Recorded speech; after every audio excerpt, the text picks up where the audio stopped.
Assalamualaikum warahmatullahi wabarakatuh.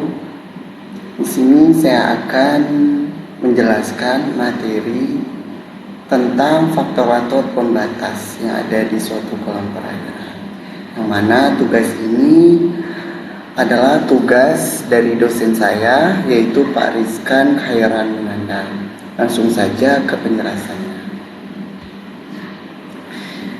Baiklah, untuk faktor-faktor pembatas sedimentasi yaitu ada 6, yaitu yang pertama itu adalah kedalaman perairan, kecepatan arus, topografi bawah laut, pola iklim, ukuran dan bentuk partikel, dan terakhir ialah konsentrasi partikel. Yang mana keenam ini merupakan faktor pembatas yang kita ketahui. Untuk sedimen itu sendiri ialah proses pengendapan bahan yang terbawa oleh air, angin, ataupun blazer. Proses sedimentasi dapat terjadi karena adanya pelapukan, batuan, erosi, dan transportasi. Oleh sebab itu, untuk proses pelapukan batu ini juga berpengaruh untuk sedimentasi yang ada di perairan, baik itu erosi ataupun transportasi. Yang mana di kolam perairan itu mengalami pengendapan, ataupun baik itu dalam segi lumpur, ataupun bentuknya pasir atau berbatuan, sehingga mengendap di bawah perairan. Lanjut, berikut adalah beberapa faktor yang dapat mempengaruhi sedimentasi. Yang pertama, iklim.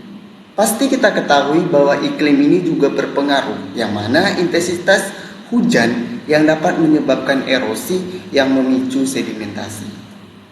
Yang kedua ialah topografi. Topografi bawah laut dapat mempengaruhi tipe sedimen yang terkumulasi, yang mana topografi ini juga terpengaruh oleh beberapa faktor yang ada di bawah perairan. Selanjutnya itu karakteristik tanah. Karakteristik tanah ini juga berpengaruh untuk faktor yang mempengaruhi sedimentasi, mulai dari vegetasi penutup tanah yang dapat mempengaruhi sedimennya.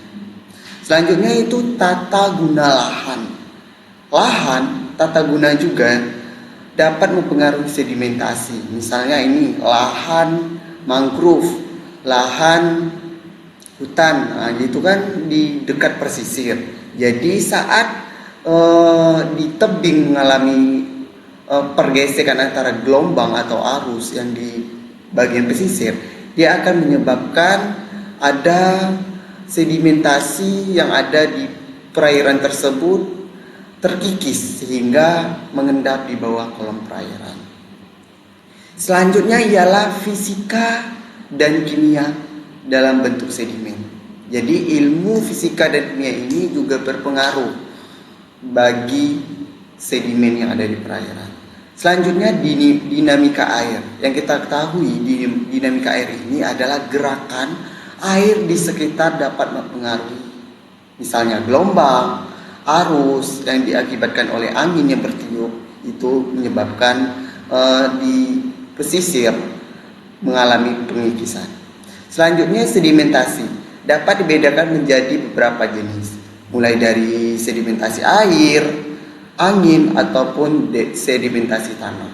Jadi ketiga sedimentasi ini juga beberapa yang dapat mempengaruhi dari jenisnya. Lanjut.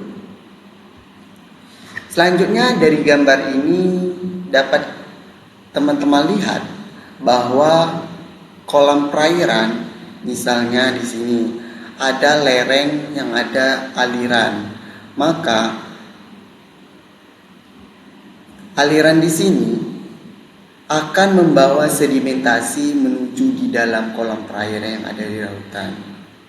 Jadi misalnya ada di sini ada erosi ataupun ada curah hujan yang membawa lumpur ataupun debu masuk ke kolam perairan, itu akan menyebabkan terjadinya sedimentasi. Jadi kita lanjut ya. Selanjutnya, sumber sedimen dapat berasal dari pertama, pelapukan, batuan. Kedua, erosi sungai. Dan ketiga itu debu atmosfer. Jadi ketiga ini merupakan.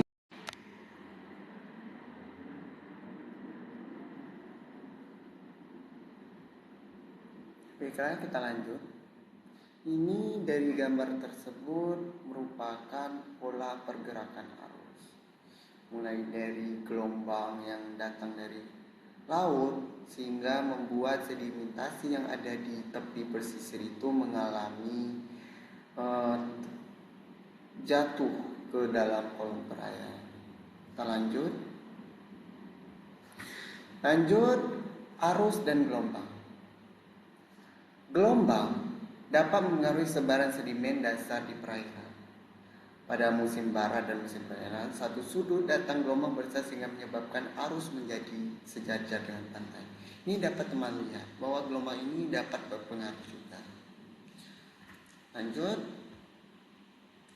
Ini adalah gambar yang menjelaskan tentang pergerakan gelombang atau arus yang ada di tepi pesisir, sehingga sedimen yang ada di atas itu terkikis hingga jatuh di kolam perairan. Lanjut, tekstur sedimen. Tekstur sedimen adalah ciri fisik batuan sedimen yang berkaitan dengan butir sedimen seperti besar dan kebudarannya. Tekstur sedimen dapat mencerminkan proses pengendapan dan rotasi batuan sedimen. Jenis tekstur sedimen yaitu ada klastika, non-klastika, dan kristalisasi. Klastika itu tekstur sedimen yang terdiri dari fragmen atau grain yang massa dasar. Sedangkan non-klastika, tekstur sedimen yang berbeda dari klastika. Sedangkan kristalin yaitu tekstur sedimen yang terjadi pada batuan sedimen itu kompak dan telah mengalami resolinisasi atau pengkristalan kembali atau membentuk bongkahan kristal. Lanjut. Ini ciri-ciri sedimen. Mulai tekstur sedimen mencerminkan proses pengendapan dan transportasi sedimen, sehingga tekstur sedimen itu dapat digunakan untuk mengimpresentasikan lingkungan serta pengendapan batuan sedimen. Jadi teman-teman dapat melihat dan baca di sini itu tekstur sedimen. Kita lanjut. Ini gambarnya dari bentuk growlers, very gross sand, coarse sand, medium sand, dan silt sampai fine faults. Ini bentuk dan butiran sedimen, mulai dari bentuk kecil, bentuk bongkahan itu sangat berpengaruh besar butirnya. Lanjut, ini bentuk kimia dalam air. Kimia air sedimen yang dipengaruhi oleh proses kimiawi seperti penguapan, pelarutan, oksidasi, dehidrasi. Kimia air dapat sedimen juga dipengaruhi oleh pH air dan dapat mempengaruhi pelarutan dan pengendapan partikel sedimen. Untuk itu ada juga penguapan air. Penguapan air dapat meningkatkan kandungan timbal dan spektrum serta zat terlarut di dalamnya. Penguapan ini dapat mempengaruhi komposisi isotop radionik dalam sistem terbuka. Lanjut, ini bentuk kimia air. Ada pH air dan sedimen yang ada kualitas airnya. Teman-teman dapat melihat bahwa pH air ini juga berpengaruh bagi bentuk sedimen yang ada di perairan. Lanjut, yaitu fisika air. Yang kita ketahui, fisika air dan sedimen dapat meliputi karakteristik sedimen yang diproses sedimentasi, yaitu pertama, sedimen dapat berupa batuan, mineral, sisa tumbuhan dan hewan. Ini dapat teman-teman lihat bahwa